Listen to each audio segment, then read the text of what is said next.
I relate the story of my grandmother dying down here in the Porter Creek school where they was having church.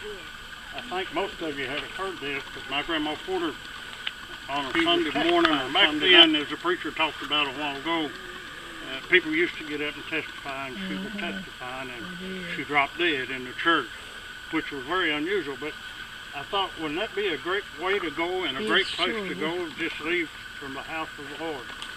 Now, we have a lot of history here. I thought about when he asked me to do this, and the girls, I thought about when Abe Lincoln stood at Gettysburg and made that famous talk that he made in just a few minutes. The man before him had talked maybe an hour and 20 minutes. And Abe Lincoln got up in just a short address, the Gettysburg Address. And what a painful thing it might have been. But I thought as we stood here today, and our ancestors goes back to Colonel Andrew Jackson Porter, there's a lot of memories here, a lot of heritage here. This is a special place for all of us. And I told somebody a few years ago that if I lived in this area, I would be at Porter or at the Fairview Church every Sunday morning if the Lord permitted it. But I don't live here. I live on the other side of all this. But this is a special place to be and a special place for me. If any of you have anything you want to say, this is just a short program, and I want to say this about JC. He puts in a lot of time to putting this together.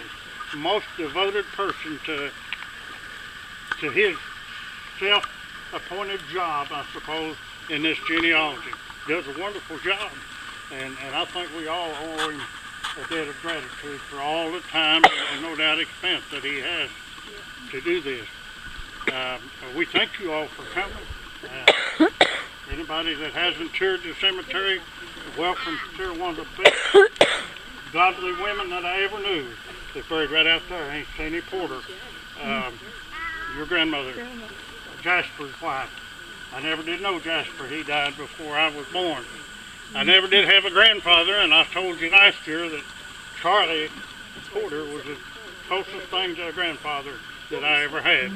My grandfather died in 1937, and my Grandpa Holbrook died about 1915, so obviously I didn't know either one of them.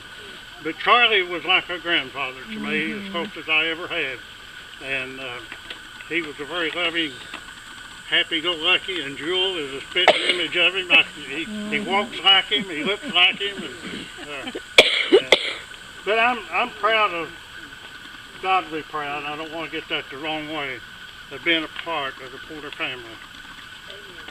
Just a little bit of part of each one of you all that's here today.